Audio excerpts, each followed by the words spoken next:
and welcome to Snack Food and Wholesale Bakeries product highlights for the month of April 2023.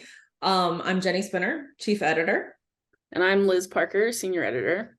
And every month, I know we have a lot of fans out there, but if you've never seen this video, this is basically just a look at the new product releases for the month, not so much from a consumer perspective, but from an industry perspective. What are the most innovative? What are the most interesting? What are the ones that we think are going to resonate with consumers, or the ones we're a little dubious about? We'll let you decide. Let us start off with Liz. Sure, I'll start off this month. So the first product we have is the DiGiorno Ultra Thin and Detroit pizzas. I live in the Metro Detroit area, so I was intrigued by this because other chains have attempted to do this, restaurant chains, I should specify. So like Pizza Hut had a Detroit style pizza, which I didn't try. It looked good.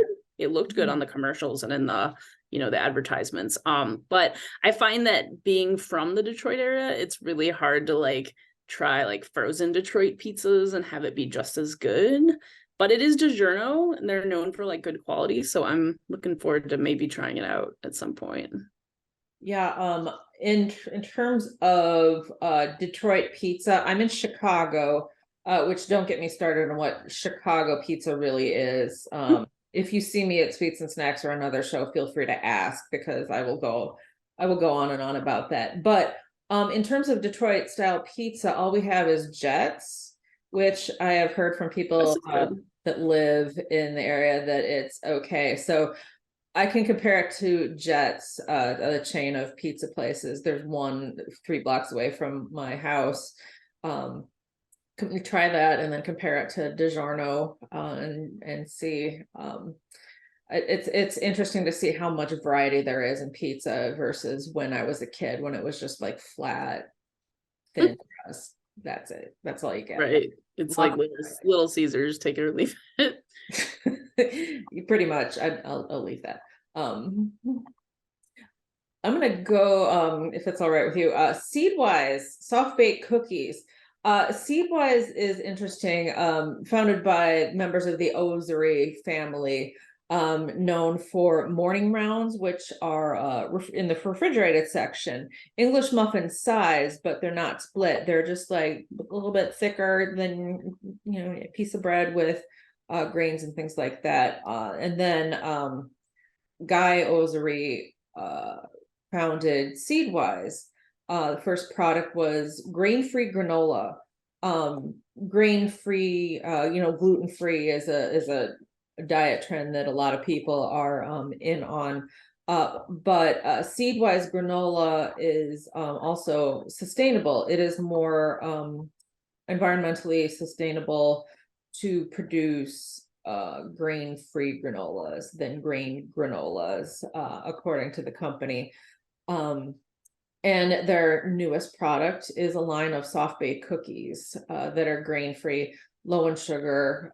There's a lot of health benefits touted on the package, and I tried them and I like them. As somebody that's trying to eat low sugar, I just appreciate companies that are coming out with treats that taste like treats and not terrible. So well done, Seedwise, from a consumer perspective. Grain-free is a trend that is taking off, and I'm keeping a keen eye. On the other end of the spectrum, we've got popcorn. So Smart Food, which is a popcorn company, came out with a Cool Ranch flavor. And if you're like, where have I heard Cool Ranch before? You probably had Doritos, the Doritos Cool Ranch flavor. So that's something you don't really see for popcorn. Although I will say I've been seeing a lot of interesting popcorn combinations on the west side of the state in Grand Haven. There's a popcorn shop I sometimes go to, and they have literally every popcorn flavor. They have pizza flavored popcorn and barbecue popcorn, all this stuff you wouldn't necessarily think of. So it'll be interesting to see if this resonates with consumers. I think millennials especially are really interested in trying different and new flavor combinations. I'm a millennial, and I just had some dill popcorn when I was in Vegas recently, so that was pretty interesting because it was very tangy. So I imagine this will be something similar, like a tangy type taste. Yeah, I'm also very interested in popcorn that goes outside the expected, butter, salt, kettle corn, things like that. Cool Ranch is a flavor that I'm a fan of. I'm a little bit older than a millennial. I think I'm technically a younger Gen X, or maybe I'm smack in the middle, but whatever. Um, I like adventure in my snacks. The Jonas Brothers popcorn brand, the name Yep. escapes me, but um one of the Jonas Brothers is married to Priya Chopra of Stage Yep. of Green, and they have a masala flavor in her honor, which is, yes, it's interesting. Masala is one of those flavors, living near a highly Indian section of Chicago. I go shop for snacks there, and there's a lot of masala and all sorts of things, and I want to see it take off. So I'm rooting for that. So yeah, that the Smart Food Cool Ranch is an interesting combo. My next product is La Brea, higher end skewed bakery company, came out with plant-based brioche, which is interesting because in my younger days I worked part-time at a bakery, and one of the people that worked in the back of the house said that it was he said that nobody's ever going to make a decent vegan croissant. It's just too difficult. And he said brioche is another thing that's going to be difficult. And guess what? La Brea has proved him wrong. It's just interesting to see so many plant-based products in so many different categories, including premium baked products like this. Yeah, that should be interesting. We see a lot of vegan products nowadays, but I've been seeing more and more like things you wouldn't necessarily think of to be vegan or not, like plant-based buns, bread, Sure. like that. Speaking of which, our next product we both picked, and it's plant-baked donuts. And what I found interesting about these, they are sugar-free and they are grain-free and they're vegan plant-based. So that is a lot of claims. I don't know if that would taste good or not, but I'm willing to try it and find out. Yeah, and they're getting a lot of just based on searches that I've done, they're getting a lot of attention from both industry publications like Snack Food and Wholesale Bakery and civilian websites. Yes. Because it's not just the snack and bakery journalists that are looking for new things. There's people who are interested in diets that are at several intersections: grain-free, gluten-free, plant-based, low sugar, things that taste good. So this is getting a lot of attention. I have yet to sink my teeth into one, but I will let you know. Okay. So the next product that I picked is Hare's sandwich chips. If you've been to England, you know that British people like putting crisps, as they say, on their sandwiches. When I was a kid, back at Hanover Countryside Elementary School, I put potato chips and corn chips and cheese curls on my sandwiches and thought I was a genius, food inventing genius. And it turns out I was just being British. But these are interesting because they are specifically created to put on your sandwiches. I think that's like it's interesting because I don't think I've ever seen any that were like specifically made, but there used to be a chain called Tom and Chi, like tomato and cheese. Mm-hmm. We had it in Detroit and they had grilled cheese sandwiches with chips in it, and it was like the best thing ever. Then they all closed, unfortunately, but you can still find them in like Cincinnati and those areas. So next time I go back, I'm gonna get that. But I used to have it was like a chicken grilled cheese sandwich with chips in it. It was delicious. It's something about like the crunch and the cheese. It just all goes well together.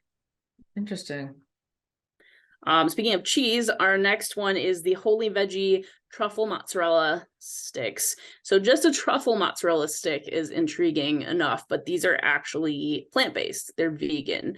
So I'm not going to name the company, but there is a major chain who had vegan mozzarella sticks out, and a grocery chain, not a restaurant. And I tried it because I'm supposed to avoid cheese, but it's hard because cheese is delicious. So I've been trying to look for more like plant-based cheese. And I was like, all right, you know, it's a little expensive. It was like $3 or $4 for 8 sticks, but I'm like, I'll try it. I'll pop it in the oven. They were not that good. They were better than what I've had before. Like I actually thought the coating was really good, but the cheese, it's like something, it just doesn't melt right. So I'm curious to see what Holy Veggie does. And then like a truffle mozzarella stick is kind of interesting. It's more of like a elevated, like higher level one to me. Yeah, I'm with you that I have yet to try a plant-based cheese product that gets the melt just right. Because think of when you like bite into or you break apart the mozzarella stick and it's just that like stretchy thing. It looks really good. Vegan and plant-based cheeses, they're better in some areas. Like I think the cream cheese, plant-based cream cheese, spot on, great. Mozzarella and other melty cheeses, but I have not tried the Holy Veggie mozzarella sticks, so I will do my best to get my hands on some of those, and then I will report back on how well they perform. Did they perform as consumers expect mozzarella sticks to perform? Jury's still out on that. My next product is Late July Green Goddess chips. Green Goddess is a salad dressing that combines a bunch of different flavors, herbs, garlic, lemon, and it's interesting because the flavor is not something you expect to be necessarily on a tortilla chip. When a tortilla chip is flavored, you expect cheese, nacho cheese, spicy, right. Latino flavors. And this takes it in another direction with a flavor that I find retro. Midwestern kid, I'd had Green Goddess salad dressing before, but the combination is really interesting. Definitely recommend trying it and seeing how it strikes you. Does it feel weird to have something that is totally not a blend of cumin and chili and all that other stuff on a tortilla chip? That actually sounded really good. And I think I told you I was at my local Meijer the other day and they had a whole end cap of Late July products. So I was looking for it and it wasn't there yet. So I'm wondering if maybe they're still kind of rolling it out. But if I see that, I'd like to try that. I like tortilla chips with interesting combos. So previously we talked about Smart Food and their Cool Ranch. And Papa John's is also hopping on that train with their Doritos Papadilla. I'm not sure how you. Papadilla, yeah. If you watch network television or basic cable, John Leguizamo's ads are everywhere, like every 2 seconds. Okay. Oh, so that's right. Yeah. Papadilla, which makes sense because it's Papa John's. So I've never had a Papadilla. It looks like a calzone to me, and it looks like they're doing like Cool Ranch Doritos flavors.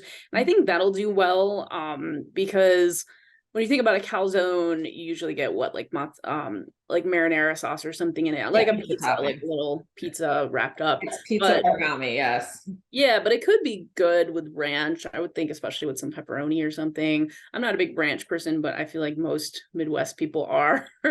So, yeah, that I have not. I don't even know if there's a Papa John's by me anywhere. I like John Leguizamo. I would try it if he says it's good. I think there is one. Sorry to interrupt. I think there is one near me. So maybe I'll have to try them. I haven't had them in a while, but their pizza used to be decent. Oh, I used to live less than a half a block away from one and spent way too much money. It's out of convenience. Speaking of Frito-Lay collaboration, Jack Link's has meat snacks jerkies with Frito-Lay flavor, which is pretty fun. It makes sense if you own, whether you own 2 snack brands or you're friendly with a snack brand, why not get it together? It's kind of free advertising on the front of your package, Jack Link's and Frito-Lay, thinking of 2. But it's interesting to see that jerky is going beyond what you might expect to be the typical flavors, just original jerky with just the salt, teriyaki, barbecue. It's interesting to see what people are doing with meat snacks, and this cross-brand collaboration is definitely interesting to me at least. Meat snacks are getting creative because there was another brand, I think it was Chomps, and they sent me samples recently, and it was like, I think it was like taco flavored jerky, which sounds weird, but was actually pretty good when you think about it. So yeah, they're getting really creative. But on the flip side, we have breakfast products. I don't think we've touched on that yet. So No. Kellogg's is releasing new Eggos, and there's a few new ones. There's Berry Blast mini toast waffles, which sound good, and chocolatey chip banana waffles. So that sounds good, just new flavors. But the thing that caught my eye, they have something called grab and go waffles, and you don't even have to put them in the toaster. I think you either grab it from like the freezer or the fridge, and if it's from the freezer, you let it defrost for like a second or something. Mm-hmm. And they're smart because with our state of the industry coming up, I just wrote the breakfast article, and more people are now going back to the office. So if you're going back to the office, you might be like, I don't have time to make waffles in the toaster oven. But if it's just a grab and go, you could eat it, at the office or during your commute or whatnot. Yeah, it's interesting to see that they are coming out with it's a liege style waffle, Belgian style waffle. And it's kind of like not it looks like you didn't put enough batter in the waffle maker because it's kind of got like rough edges. It's got a very like homemade, handmade feel to it. And I'm in a home office myself, and grab and go means grabbing in the kitchen and going to my desk. So I'm still looking for convenient breakfast things because I don't have time to do a complete like bacon, eggs, breakfast. I just want something quick. So this appeals to home workers like me too, in addition to people going back in the office. Quick and easy. The next item, the last item, Walker Shortbread has come out with commemorative tins for King Charles III, right? Something like that, yeah. As we are recording this, we are across the pond, the UK is getting ready for Charles's coronation. So these tins are commemorative tins celebrating the fact that he will be the new king of England. Huzzah. Yeah, it should be interesting because I would imagine like consumers who collect like royal memorabilia will want to like get these cookies and collect the tin, because I think I read the other day the last coronation was like 70 years ago with Queen Elizabeth. So it's not like this is like an everyday, every week occurrence type thing. And there was also, I forget which company, but there was a chocolate company doing that too. They were doing King Charles coronation chocolate, again with like a collectible packaging or tins. So that would be interesting, especially, if you're 20, 30 years later, you're like, oh yeah, I still have all the collectibles from it. It's I think the last time that I was in England, it was around the time of Kate and William's marriage. Yep. And it was just the short time that I was there, it was just like literally anything that you could put these people's faces on. Like I would imagine even like toilet paper and things like that, but definitely t-shirts. I was just thinking that actually. Yeah, if you don't like the Royals, that would be perfect. No. It's interesting because people we don't have a king, we don't have a queen. Right. At one point the Kennedys might have been a royal family, but we're not. We got rid of the British rule 200 years ago, but we still follow it. I am going to be going to a bar at 4:30 in the morning to eat scones and watch the coronation. So there's people like me that would totally pick up this commemorative tin just to celebrate something. And there's cookies inside too. Yay. I feel like scones and cookies can be eaten at any time anyways. Yeah. So that's a good 4:30 a.m. breakfast. Well, that's all the time we have for today. If you've got a new snack or bakery product that you would like to share with us, whether it's something you've spotted at retail or it's something that you as a producer are coming out with, please email me at spinnerj@bnpmedia.com. Until next time, we'll see you later.